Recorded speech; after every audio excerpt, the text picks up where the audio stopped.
Welcome back to Headlines and Heartlines, and I am your host, Vanessa Brazier, owner and publisher of Bluebonnet News of Texas. Today, I am sitting down with Liberty City Manager Bryan Kendrick. Bryan stepped into this role a little over a year ago, bringing with him a fresh set of eyes and a clear focus on moving Liberty forward. Since then, the city has seen major progress, from road improvements across multiple neighborhoods to long-term financial planning and community events that have brought new energy to downtown. Today, we're talking about where Liberty has been, where it's headed, and what it takes to plan for the future of a growing Southeast Texas community. Bryan, thank you for joining me. Thank you. Thank you for having me. Can you tell our listeners a little bit about your background and what led you to Liberty, Texas? Well, it's kind of funny for me to say this, as I was thinking about this a little bit earlier. It must be a sign that I'm older than I feel, because as of today, I've spent most of my career in public service. That wasn't always the case. I mean, for a long time, I sort of said the opposite. I spent over a decade in private sector management, where I learned that really at its core, everything comes down to customer service, right? Yeah. And that philosophy really carries directly into how I approach public service personally. This summer will be my 20th anniversary in public service. My work in public service at whether it was the city of Dallas or the city of San Angelo or here has had a strong focus on finance, operations, organizational development. Before coming to Liberty, obviously I served multiple roles at the city of Dallas and city of San Angelo, from internal auditor to senior budget analyst to two-time director, first as city clerk and then on to human resources, risk management, and organizational development. But to answer the question of what led me here, about 2 years ago when Michael Bays called me, he was with Clear Career Professionals. Oh, okay, the headhunting organization. They were the recruitment firm, that was contracted by the city. He called me about the opportunity here in Liberty, and honestly, that's a pretty long move, and I knew nothing. So started off with a lot of research, looking at a lot of resources and stuff, and for me it was all about finding the right fit. I was ready for the next challenge, but I wanted it to be the right fit. I wanted it to be, just the right community. And so I was being really, really picky about where I was going to apply. Anyway. Did you make some road trips here? I did. I made a couple, but a lot of research on the internet, a lot of research. So anyway, I just fell in love with Liberty. And decided that it wouldn't be a bad place to live. Right, that's right. So you've been in Liberty now for a little over a year, like I said, but coming in with fresh eyes, what stood out to you right away about the city?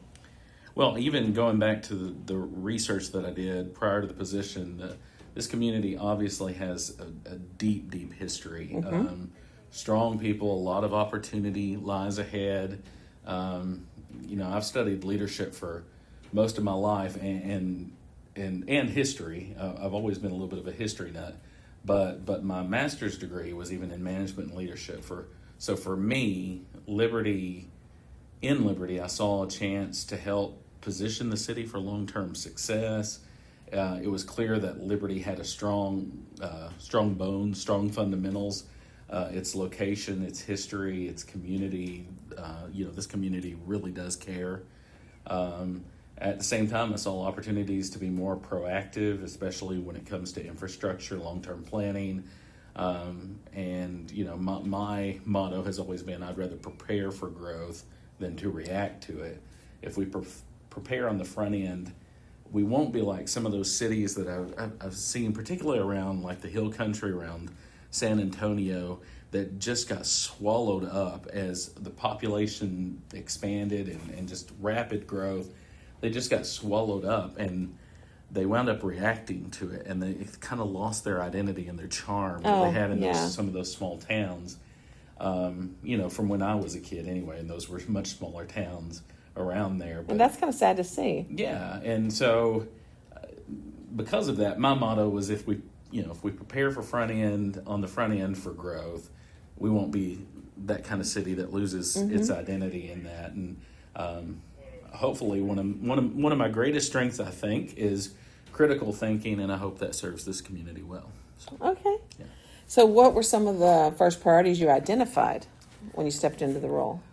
Early on, I think, this is sort of true about wherever you go when you first start. It's about getting a real clear picture. What does my personnel look like? Do I have the right people in the right positions? What are the financials? How are the operations, working? And what's the infrastructure like? From there, the focus was really on completing the current projects that were, in effect, related to infrastructure, but at the same time, in several conversations at City Council, really starting to talk about data-driven decision making, which is a huge part of the way that I hope that we can lead, all these changes that have to occur, whether it's street infrastructure or response to sort of the growth that's coming, or really a plan for the growth that's coming. You hope that you can get all the right data and make a decision based on that data, not base decisions off of emotions or pressure. Because sometimes even with emotions, your heart can be in the right place to do something, but you might make a poor decision because you're not really making the decisions based on the data that you have or having all of the data in front of you. So, and that data could be something like how many people are going to be impacted. That kind of thing. And we'll probably talk about that more. I'll probably come back to that more and more through this interview. My guess is as we go through some of the questions. But of course, like I said, the heart of my leadership efforts is really part of my efforts are really leadership. You make sure that the team is aligned. We're moving in the same direction. We're all rowing the same direction. We know what it is the citizens want. Do we know?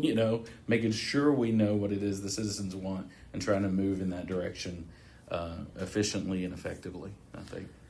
Okay, so over the past couple of years, I've reported on a lot of the major road repairs because there's been several road projects that y'all have come out with a list of these are the road repairs we're going to focus on for this year, and these are the ones that we've identified for the next year, and you're doing it kind of like in a strategic plan.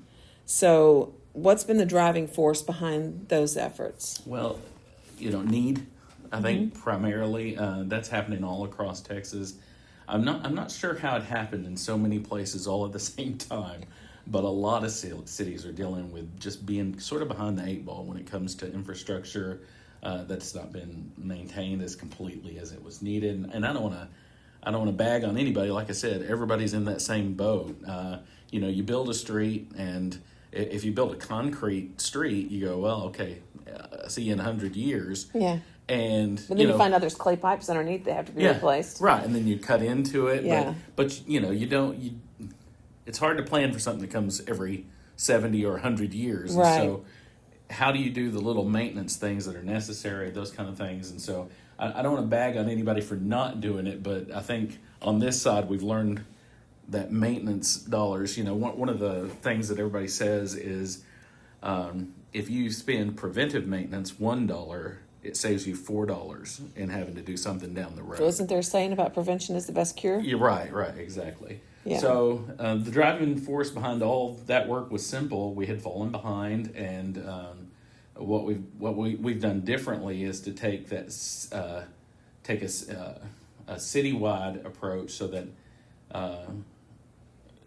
so that every part of the city has seen some progress instead of focusing on one area at a time. I think that was the approach that was kind of here when I got here. I think Tom Warner said, "Show everybody a little love." Yeah. Every part of the community, a little love.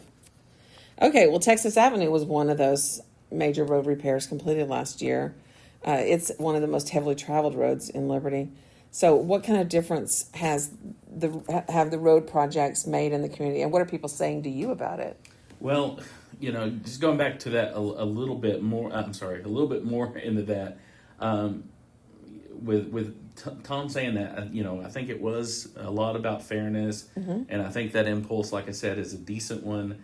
However, we really have switched from solely making decisions that way to making the long-term, The data driven. making it data-driven, long-term Yeah. financial strategy. So, we're doing it the smartest way. And so one of those things is getting roadway asset services out here. So what they do is they have this truck with all this specialized equipment that can really measure the what they basically is the value of this road that they're driving. And they drove every foot of our city, every street, and they came up with what's called a PCI, pavement condition index Okay. value for every city. And so we're kind of at the final stages of that. That's that data, right? That's going to help us make decisions. And the reason, like I said, it's a good impulse and a decent one to want to do things around the city. And I'm not bagging on anybody prior to me. But at the same time, Prevention is the best. I'm looking for leveraging that $1 Yeah. against the future Yeah. $4. And so with a simple pavement condition index or a PCI, it can let us know from, how do we prioritize high cost items like streets that need full-blown reconstruction because the foundation has failed, and low-cost investments that can keep the street from lowering the PCI over time, so that we don't have that huge problem there. And that can be maybe as simple as a seal coat, which is so much cheaper than a street reconstruction once you've let that if you've let that foundation fail. So we try to take all of that into account. We're getting those PCI information that should be ready for the strategic planning session that we have with council later this summer. But we also have to take all of that into account with, like you said earlier, where's the clay pipes? What's going on with the underground infrastructure? Because you don't want to end up with another sinkhole. We don't want to cut into a brand new Right. road as soon as we get done with it and have to fix something. So it's better to do the infrastructure than do the top. That's right, or have a sinkhole like you said. So now moving specifically to Texas Avenue, it's it's one of the most traveled roads in Liberty. Yeah, and so, Beaumont and all those. So yeah. when you improve it, people feel it immediately, and so I think the feedback has been very positive because it improves people's daily lives. Yeah, And so it's yeah. important. Yeah. Grand, and there's some streets that are just like the heavily traveled roads. Absolutely, and those those are going to have to with that PCI is all balanced by how much traffic does it receive too, and so we look at all the data, not just the current condition, but how much use is going on it and all those kind of things. Do you find that there's some confusion about who maintains what because people don't realize that Main Street is TxDOT, Highway 90 is TxDOT, Right. all that other stuff is you guys. Well, and there's even confusion. I mean, and it's natural because people that don't, sometimes at the city you can put blinders on and go, oh man, that's the county. Yeah. But not everybody knows that's the county or that's the state or whatever. And so the boundaries blur. There is some confusion because honestly, we should all be working together for the citizens. So that's what we try to do. We try to establish relationships with the county and the state to make sure that we're getting that information out as we can. So you have shifted a lot of focus now to the McGuire Road project. Yeah. Can you explain to people what that is exactly? Because it's another situation where clay pipes failed, trying to widen it. There wasn't enough room for people to get through the road sometimes because it's very narrow. So can you explain a little bit about that project? Yeah, that's a really good question because there's really, as I see it, there's two huge issues on McGuire. Where you come in on McGuire from North Main Street and Industrial, there's sort of a squeeze point that can be problematic anytime. Yeah, because it floods. And then when it floods, even it can be problematic anytime just because of the turn and you kind of gotta, how do I get out on the Main Street? But when it floods, of course, whenever there's too much water, it becomes nearly impossible. Yeah, can't do anything about that. And it's the only ingress and egress for those residents out there. And so they're kind of trapped once it happens. Particularly for school buses. School buses have trouble and the road's just in bad shape anyway, and the school buses try to turn around on there, and it's not, like you said, it's not wide enough. So there's all kinds of things going on, but then there was the infrastructure underneath, and that was a big part of the discussion. And when we add the factor of the coming development that's really going on the south side of McGuire, what we believe is coming, what we're pretty sure is coming, and it doesn't take long before you realize that the plan that was in place was not only going to cost millions of dollars, but it was going to be wildly insufficient for the growth that was coming. Particularly from the in-ground infrastructure perspective, it wasn't going to be able to serve enough homes. Right. So, plus it didn't handle the ingress and egress problems. And so, from a long-term decision-making process, again, we had to kind of scrap that current plan, make another one where, because if not, we were going to not just going to waste millions of dollars, but it was going to be a temporary fix. Do you think that there'll eventually become a time where you can connect McGuire Road to some of the new development and have a secondary outlet? Well, so at the I believe it's at the most recent council meeting, but it might have been the one before that. We received approval from the council to purchase a new street right of way. Okay. And so that's been part of this process because you got to go through. How do we make sure the negotiation? So it's just north. I could show you on a map. But it's going to be hard for the listeners to picture it. But basically, it's just north of where it comes in off of Industrial. It'll be just north of all that, and it'll come kind of down to McGuire. Will it be closer to the sheriff's office building? Yes. Okay. Yeah. So, okay. And the current one will still be there. Yeah. But that way they'll have two options. You'll have a couple of options for ingress, egress, and it's just going to. The good thing is we can lay new infrastructure there. We don't have to take any other infrastructure offline. And so Will that connect to Liberty Ranch at all? Yeah. Well, not to Liberty Ranch. No. Okay. But to the new development that's going on McGuire, yes, it will. Okay. Yeah. All right. Yeah, it won't be nearly that far north to Liberty Ranch, but yeah. How many new homes are coming in on McGuire Road in the new project? My understanding is we're at least 800, if not close to 1,200. See, there's no way to do that on that one road. There's just no way. There's no way. You have no and choice. We were going to, like I said, we just weren't, the plan was good. Again, not bagging on anybody. The plan was good if you're just going to have a couple hundred homes out there. But not with another 800. But if you get 800, yeah. It would have been throwing money away. And, that was the reason we kind of hit pause on that. We had to negotiate this other ingress and egress because that was a problem that wasn't going to be solved anyway. And hopefully we can solve all these things. And then hopefully we can, we've been working with the developer there on south of McGuire to hopefully defray any additional costs. So hopefully we can do it within close to the same budget that we had and get a lot more bang for the citizens' buck. So that's what we're trying to do.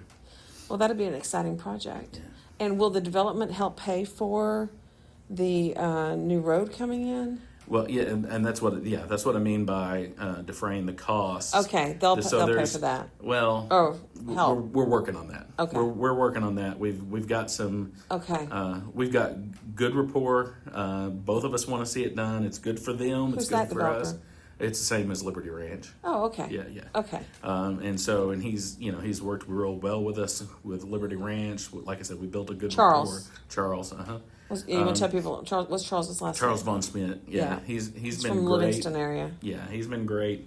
He's been a real stand-up guy in everything that we've discussed, and so he certainly wants to partner with us on it. What that final number will be, like I said, it's not even designed yet. We gotta buy the right of way first, finish that transaction, right. Then we can move on. But yeah, we're excited about fixing that problem long term. So infrastructure projects can be very inconvenient while they're happening. What would you say to residents about the long-term payoff? Yeah, so we all understand that road construction's a beating. All of us have been stuck in traffic and been frustrated and needed to get somewhere. But the alternate, I think, is just so much worse. The alternate is your roads just continue to deteriorate, and your infrastructure underneath the roads wind up causing a foundation failure, and cost you more money. So I understand that road construction's a beating, but it's sort of a necessary thing to get us where we want to go. And if we can get everything done, and then we get on the maintenance schedule, it won't be nearly as bad in the future as it might be for the next little while. We're having a lot of growing pains right now. Yeah. The goal is always to minimize disruption and maximize that long-term benefit, Well, speaking of growing pains, Liberty County has seen a lot of growth in recent years, especially with the nearby developments like you mentioned. How's the city of Liberty preparing for growth besides in those communities we just mentioned, but in other parts? Well, we're trying to be intentional. And I know that's probably a word that's overused a little bit, but we're investing in our infrastructure. We're strengthening our financial practices. We're planning ahead so that the growth really becomes an opportunity and not a strain. We're building our third water well with an elevated storage tank. We got a grant for that. That's that work is being done right now. And as soon as that's online, we already have plans to refurbish the current other water wells that we have that desperately need refurbishment. The maintenance, again, has been kind of kicked down the road. And sometimes that's based on money, too. Yeah, absolutely. It's just, and so what we're trying to do is we're trying to take advantage. There's a lot of particularly state, Texas Water Development Board money out there because, like I said, a lot of communities are having this problem. So the state has, instituted some of these grant programs. And so we're hoping that what we're going to do is we're going to leverage those to the fullest extent to try to keep the cost as low as possible for our ratepayers. We're also discussing a secondary package. I think it's called a package wastewater plant. Okay. And so it's a little bit quicker to get online. Russell could tell you probably the technical term. When you say Russell, you mean your Public Works? Our new director of Russell, Public Works. What's his last name? I put him on the spot. You did. Because it's one of those things that and then when someone asks you. Russell Crawley. When someone asks you, then it's like, God. He's going to get me for that. It happens. You'll be thinking, and then I just call him Russell, right? I just call him Russell. Out of your head. Russell Crawley. He's our new director of Public Works. He's great. He's got a double A license. But we're just going to call him Russell. But he's Russell. Yeah, he's Russell for me, and it is a first name basis. Particularly with all the fiber contractor stuff that we've had going on. It's hey, Russell, what's going on there? Or hey, boss, this is going on. I mean, I don't even get Brian. I get boss. Hey, boss. Hey, boss. This is the story, Maybe he doesn't even remember your last name. He probably he'll get me back for this, though. I guarantee you for having... Oh, that's funny. Well, I was going to ask you about the increased pressure on the infrastructure, but it sounds like you kind of have answered that and some of your plans that you're doing. Is there anything else you want to add to that? Just that we're fighting. We're fighting for our citizens. We know that's been a frustrating process to have the water just turn off, or we had our first water boil notice in so long, forever, and it's kind of embarrassing for things like that to happen. And it's frustrating. I mean, of course, it's necessary. We're rule followers, so if TCEQ says we do it, we do it. They got to keep everybody safe. We got to keep everybody safe. Public health is more important than a reputation, and so we had to do that, but we're also fighting to make sure that the citizens and the ratepayers aren't the only ones on the hook for any of this, but that we're getting reimbursed for that, and so we've had up through, I think it was through the end of February, we had about $150,000 worth of maintenance dollars spent on just those pipes being fixed, and so we were able to get reimbursement for all of that from the two fiber companies, and so we're moving forward, but we're fighting, and we know it's frustrating, but kind of like we've told them, look, we want fiber. Everybody wants fiber. We just want to do it smart. We got to stop with all the breaks. I mean, there's and then when times, you start doing repairs on water lines, you have to cut through stuff, and then you end up with a bigger problem. Because when fiber goes out, you don't replace just a little bit; you have to replace strands. Right, and then there's been a time, a couple of times where they hit in the exact same place that they just hit the previous, and you're like, what are you doing? Yeah. You got to be smarter than this. You got to help us out. Yeah, it ends up being a big problem. We've been fighting for the citizens here to try to keep it as little. as less problem free. Yeah, it's problem free, and the less frustration. Yeah, I think a lot of people are frustrated when the power goes off because y'all maintain your own power system, but we'll get to those questions. Yeah. How are you working to maintain the small town feel of Liberty with all this growth that's going on? Well, again, it just comes down to what's your priority? Is it just growth for growth's sake, or do you want to go, okay, growth is coming, manage it, but we got to manage it, and because we do want to stay Liberty. Maybe some other town wants just growth and the things that come with it. We don't want that here. I think that's pretty clear. And so, because the reason people love Liberty is because of its history, right? And we don't want to lose that, and we don't want to. And growth does not have to mean losing your identity. Right. It has for some people. It does not have to mean that. So what we have to do is preserve what makes Liberty special. And since you've seen that happen in other towns, you're trying to avoid it. That's right. So flooding is always a concern in Southeast Texas. What steps is the city taking to improve drainage? Well, absolutely. Of course, drainage is, and that's new to me, I will say, coming from West Texas. Rain was not most of our problem. Well, we're not getting. Wait till you haven't really had a bad rain yet, have you? Since you got here, not too bad. But I've heard stories, and I've been prepped for what might come. We have some days where it rains for 5 days in a row. We're like, oh my God. Well, and it's not even just that. It's what's coming down from Livingston. Yes. What's behind that coming from DFW that's going to come into Livingston. And how much are they releasing at any given moment? And so I've had to caution myself because I used to complain about the rain because I dislike the rain. And after we had that drought like 2 or 3 years ago when the temperatures got up to 120 degrees for like a month straight, I promised God I would never complain about the rain publicly. Yeah. But my goodness, he tests me sometimes. See, I love the rain, but again, I came not after 5 days. I came from a desert, so not after 5 days. So I'm done with it. We had some pretty good rain last year, and some of my staff was like, "You tired of this rain yet?" And I said, "It's going to take longer than that." I was in the desert for 16 years. So you're enjoying the rain. It's going to take a little while.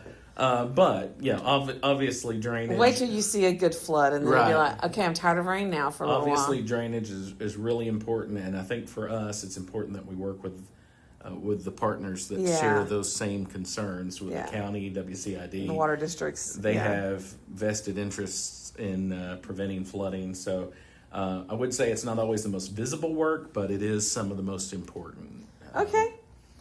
Well, let's move over to another bit of infrastructure that the city manages, which other cities do not have to manage this.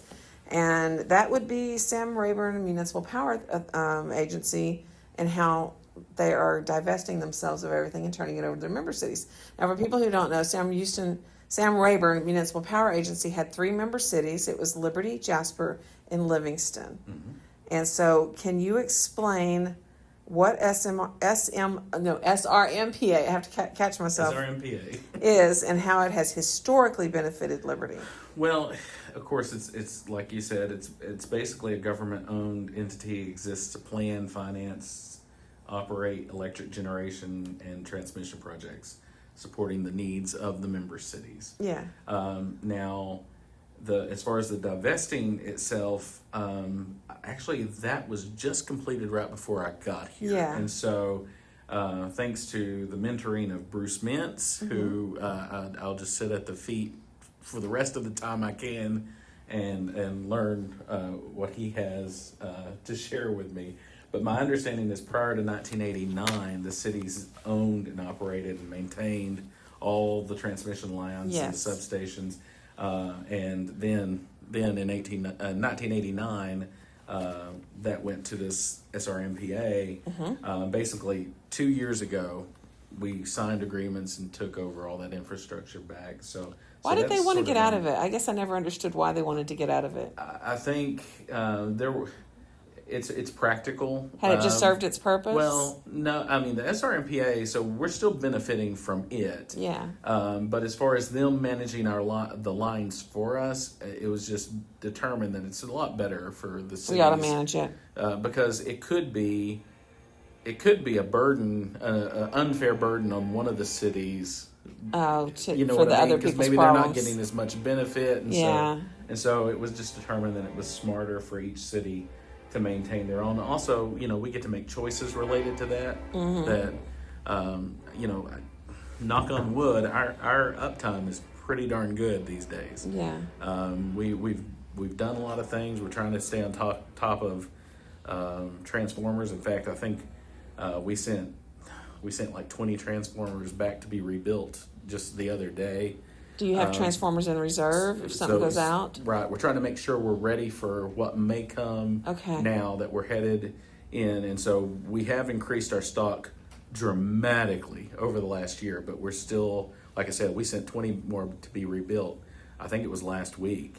So we're trying to make sure that we're ready. The outages are when they occur, and they're going to occur, they're for a short time, and we get made fun of because oftentimes these days, what's really taking out our thing is a squirrel. Oh yeah, that happens. And people make fun of that. And they got the funny little squirrel. It's funny. They got the funny little squirrel memes, but it's funny for everybody except for the squirrel. Right, but yeah, that's right. and I, like even I laugh at it. Yeah. But they're like, really, a squirrel did all this? I'm like, yeah, it kind of did. Yeah. I mean, like, there's so many puns. It's a nutty story. Yeah. And so it is funny, for everybody but the squirrel, like you said. But that's really the thing. And we've had our uptime over the last 12 months it's 99 point. That's it's good. High 99. That's good right now. And so is it comparable to other agencies in the area? Ahead. Really? I think right now we're ahead. That's really good. So we've made some. For a while it was rough. Yeah, and I think while I've been here, and really we're judging the entire city. So if there's an outage, even in a neighborhood, we count that as downtime for the entire city right now in the way we're doing. Do y'all post the outage maps and things like that, or outage times? We weren't quite there because we didn't have a GIS of the electrical. We're working on that. Okay, then you'll be able to do that. That was part of the contract that we did with Impact Services. So we have a GIS now. So hopefully we can get to that point where we're doing exact areas in the future. But yes, So. Our uptime's good right now. It really is. I know people, have memories, and your memory of an outage lasts longer than how well it's performed since then. So they quit thinking about it. I know people have memories of probably more outages, and they think that's probably more recent. But we don't have a lot of outages these days. And like I said, knock on wood now. It's going to come. And you still have to purchase your power from other agencies who may also have outages. SRMPA is really that's the contracting arm for the. Okay, so they have to contract it from someone, and they may also have an outage. And then we get it from them. So because if Energy has an outage, and then if there's just if there's too much use, then we have to kind of do rolling outages. Like during winter storms and things like that. We do rolling outages. We haven't had one of those in a long time. Yeah, we haven't had to do that since I've been here, and so again. But eventually the day will come. When after a hurricane recovery or something like that, possibly. Yeah. Hopefully we didn't get a hurricane last year, and I hope we don't get another one. I hope we don't get one for a while. Let's hope. Let's pray and eat and just live right. Yes. Well, so in the past, the city relied a lot on the funding from SRMPA because they would take money from the proceeds of the sale of electricity and put in the Cambridge Fund. Right. And then the Cambridge Fund would then be used to finance things like road repairs or grant matches or things like that. And so y'all have had to change that, and I think you kind of led that initiative to change it to where you weren't so dependent on Cambridge. Yeah, we still do have some money in Cambridge, but it's not. It's not growing. It's not. It's not sustainable. Yeah. If we use it that way, and so it's not just a piggy bank. One of the things I said pretty early on is we're teaching ourselves not paying for what we need. Yeah. We're teaching ourselves not to pay for these street reconstruction projects. Right.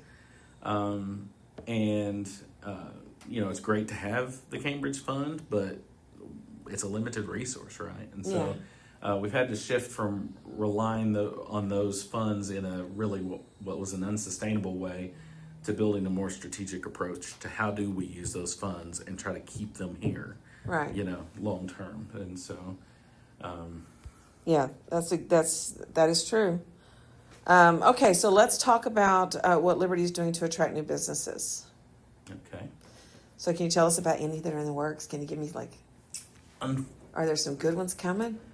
Unfortunately, You can't tell me. It's part of a development agreement, huh? most companies do not want us to announce anything before their contracts are in place and before all their ducks are in a row. In fact, we had to pretty much, beg Waffle House, let us release this tell information. Somebody. When's Waffle House going to be here? We had the Chinese restaurant go out, and now we said we need to be able to say something. So please let us just release this. And so the new one that's coming in is called it's Rice Theory, I believe, and so hopefully that's coming right in and going to kind of fill that gap. And so, but we're working with a few others, but man, they really don't like us to talk about it, and I don't want to jeopardize. No, I don't either. I don't want to jeopardize losing one. Are we ever going to get Popeyes back? That's one of them. The first question I get is, can we get an HEB? And the second question is, when is Popeyes going to come back? That's pretty much everybody. We had an HEB at one time. Yep. I've heard I think that. people just want like the ones we had. It was nice having an HEB in town. I love HEB prices. Yeah. So hopefully you can get those back. Generally, I'd say we want to see a mix. Anything that strengthens the local economy and provides jobs and makes it more convenient, like having an HEB in town. I mean, everybody I know here drives to HEB at least once in a while. Yeah. Right? And so I do grocery orders and pick them up. I don't have time to go shopping. Right. Yeah. It's always pick up for us. Now, Now, of course, we utilize... And I don't do that last minute, I'm going to buy that because I saw it and it looked nice. Of course, I don't do any of that purchasing. We're big believers in shopping local, and so we definitely go to Brookshire's as much as we can. Yes, we go to or Walmart. Yeah. But there are some things that shop at Potez. I gotta get I gotta get this there or whatever. So. I think Potez Home Center stacks up better than most other hardware stores. Yeah. Their service. Because their service. You walk in the door and they're immediately there to help you. Yeah. You don't even have to know how to do plumbing. They'll get the parts for you. Speaking of which, how much better does it look out in front of Potez now that we've mowed it out looks there? Nice. Can y'all keep it up, please? So we are excited about trying to keep up with the mowing season. We'll see if we have enough people in place. We haven't seen the mowing season take off yet, but that was my first job. Was at Potez. I was 15 years old, and it was a good after-school job. So, okay, so let's go ahead to. How confident are you in the city's financial stability without relying on the SRMPA funds? Well, I'm pretty confident. Like I mentioned earlier, our electric utility is not going away. Right. And so we have that as a resource. Our Tri-City relationship with the SRMPA is not going away. Right. And so it's just the Cambridge Fund. It's just that particular component. So we just have to be really smart because we know we have a lot of needs, particularly from a street reconstruction point of view. And so we just got to be really smart how we approach that. And, it's always trying to balance what funds do we have, what needs do we have, and you're always trying to balance that. So in an effort not to let this podcast interview go too long, let's jump ahead to talk about some of the city's amenities. Yeah, a lot of improvements have been made at the airport, at the municipal golf course, at the city park, at the library. Mm-hmm. Can you tell people a little bit about those projects? Yeah. What's going on? Start with the airport. What's been going on at the airport? There's a lot of technical aviation stuff that I'm not necessarily the point person to be able to explain what the benefit. Yeah. Well, actually, it's Mark Bush. Mark Bush. Okay. Who is great, by the way. Is he the airport manager? He's the airport manager now, and he is great. And he knows he's forgotten more about airports than I'm ever going to know, and so he's really the key person there. And so basically, he tells me it's important.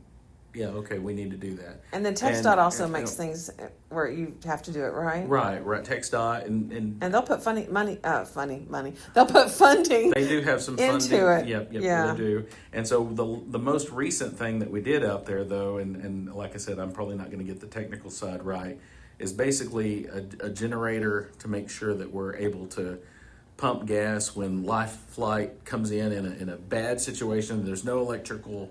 We need to be able to continue to operate our airport, and so one of the things we use some grant funding is to get a generator out there for the fuel pump and that kind of thing. So that's one of the things at the airport, at the library. That's obviously it's an old building. We added on to it. The person, I think, my understanding is the person who was the architect or did some of the work wasn't as good as it could have been, so we wound up in a lawsuit back then. So everything's about, can we keep it cool? Can we keep the lights on? Can we keep the lights on? Keep it cool.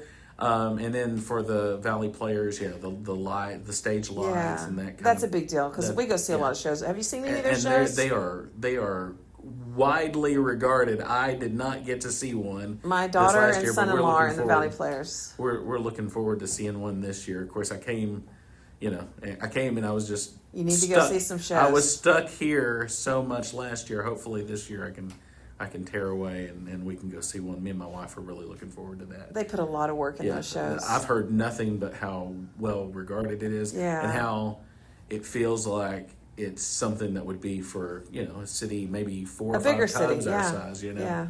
And so But they work hard. It's definitely a real feather in our cap. Oh, yeah, I agree. So let's talk about the Liberty Golf Course. A lot's been done out there, and y'all are actually getting some good results now. Oh yeah. So, one of the things simply is we didn't make it easy for anybody that wanted to get, just things that go along with it. We didn't have a pro shop, not really. No. And we didn't have, everything was special order. And so Scott, really, it's just. Half of leadership. Scott, he's the pro out there. Yeah, he's the pro out there. Scott and Kevin's the grounds superintendent. Those guys are great. They know what they're doing. And part of leadership, particularly in a municipal government, if I can go there for a second, is you do look around. Where do I have the right people in the right places? And Scott and Kevin are good examples of that. Russell Crowley earlier, great example of that. Did anybody know that we had Russell in the lines to kind of follow up for Mark Reed? Now we've we had Damon when I got here. We got Mark Reed. Mark Reed was great, and he was kind of just sitting there and on the bench ready to go when he was called up. When he was called up to bat, he was great. And then having Russell has just been you just have these diamonds there, and Dale too. But Scott and Kevin are real good examples of that. And so Scott came up to me, and one of the first things I did actually is I met with every department manager, everybody that was over anything. Told them a little bit about myself. You tell me about, it's almost like a job interview. Tell me a little bit about yourself. Now, what do you see? What do you see are needs and those kind of things? And they probably were happy to be asked. And Scott was very grateful. And so Scott said, everything's special order out here. We've got to have some things that golfers can just buy. And I said, well, let's do it. What's keeping you back? He goes, I have never had the budget released to me. And so we talked to council. We got an initial budget set up, and he's been turning that over, and he's been doing so good. We're getting close. We're not profitable yet. Yeah, but we are so much closer than we ever been. And you've got Calhoun's out there. And Calhoun's and Calhoun's is really good food. If you haven't gone out there, go try it. They've got really good food. Yeah. Let's talk about that. Y'all have done a lot of improvements out at the city park. Yeah. So and not just getting rid of the alligators. No, it started with getting rid of the alligators, and I'll tell you, Mayor. I came out one of the times I came out, and it was right before I took over. I scheduled a day, and I just kind of rode around with the mayor. And he was just showing me all of his pet peeves. He's like, how is it that we got alligators in here and we can't do anything about it? I said, I'm quite sure we can do something about it. And so one of the first things in office, when I was appointed, as soon as I got a chance to sit here and think about the pond, I go, we got to get those alligators. I'm sure the ducks said thank you, right? Yeah. Well, a lot of people are very, very grateful. Yeah, they walk the trail. It's a feeling of insecurity. Yeah. So it started with removing the gators, and there's always going to be, like, I think we had a couple of babies there a couple of weeks ago that we had removed and relocated. Yeah, I'm of the chewed 'em.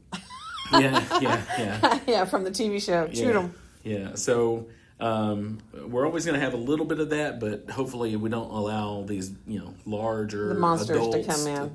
to be there. Yeah. And so, We have ponds, so it's always an ongoing thing to make sure that they don't come in. right.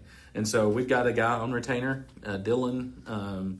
He is I think the Parks and Wildlife guy told me he's your gator guy. The gator in your guy. area. He's the gator guy. The gator guy. So I just text him. I say, hey, we got a couple of babies in the park, and he says, okay, I'll be there tomorrow. I'll be there. And so. But y'all have added so fountains. it's pretty quick, and so then we kind of dredged the pond and kind of got rid of all the vegetation, the old fishing stuff cleared and made the banks a little more secure than they were, because they were kind of they were sloped way too much. It just wasn't as enjoyable as it could have been, and potentially unsafe. And so Smart, using a local contractor whenever we can, Smart did a great job of sloping that pond looks so much it better. Does, doesn't it? And then we got the fountains, we got it stocked, got the water park done. We've got feeders out there, and the water park, I do want to take a little bit of time on that one, because the old splash pad was water reuse, right? Yeah. And problems related to water reuse is, first of all, the long-term maintenance. Secondly, it's not my favorite thing. No. Thirdly, the training burden and the expense of the training burden for someone to be able to certify to even work with that. Yeah. Because it's public health. You're basically treating that water and putting it right back out. So just the maintenance of it long term, that equipment just does not last as long. And so now it's one use water. Right. Yeah. Single use. Single use, and then the water gets used to what? On the plants and other stuff, or it goes back to the goes back into the wastewater and gets treated there. Okay. But I will, so when I got here, I think Maddie came in one day and she said, "When are we going to open the splash? When do you want to open the splash pad?" I said, "Well, ASAP. As soon as we can. As soon as it gets warm enough to, that people aren't freezing out there." And so we started looking at that, and Tom Tolek, started booting it up or whatever. And I think we were down to, at 1.6 features out there. And it's so much nicer now. It was embarrassing that we had, nobody's fault, budgetary things. Some of my grandchildren were there on Sunday. It was high maintenance. I was actually, I went by there this weekend just to look at it. But it looks great. Kids are having fun out there. It's something to be proud of. And I'll say this, because of the way we've used this Cambridge fund, not an extra dollar was added to our budget to pay for it. Yeah. We used the maintenance funds and education funds already in the budget to pay on a zero interest loan from the Cambridge fund. And it's so much nicer than it was. And it's, that was when we... And everything's working properly. When we did all the park master plan surveys and the town halls, that was, I think, the second most requested item out there. Rounding out the top three was the pond, and the concession stands and the bathrooms. And y'all been working on all that. And so we got the pond, the fountains look great, the splash pad's in, we've got the shaded seating that people really requested. We've got 30 features running. We didn't spend an extra dollar really when it comes to budget, so I'm real proud of that. And then we were about to open the bids. I think this week we opened the bids for the concession stands and bathrooms. That'll be the next thing. And hoping to move forward on that July 3rd, after the third fireworks program is done. Yeah. As soon as that's over, they can mobilize and start get ready working to go on that. So hopefully we can have that up by next year. So let's briefly, in a nutshell, because I don't want to run too long. In a nutshell, let's talk about Lights of Liberty, and that'll be the last thing we talk about. So that was a big event. Fantastic event. And y'all plan to make it grow. It was 5 nights? Better every year. I think it was four. Four nights? I couldn't remember. I think it was 4 last year. It was huge. Every night was great. Everyone was excited. The amount of work that Debbie Duggar and her committee put into that, it was crazy. I saw, just hundreds of hours of man hours or women hours. Yeah. Hundreds of women hours and some men hours. Yeah. Stephen Duggar got pulled in a couple. Of course he did. A couple of them got pulled in. You don't stand up to Debbie. Debbie is a force to be reckoned with. That's right. But hundreds of hours of volunteer work to get that done. Yeah. I mean, just watching that was so amazing, and it made you feel good. You know, It looked like a Hallmark You got town.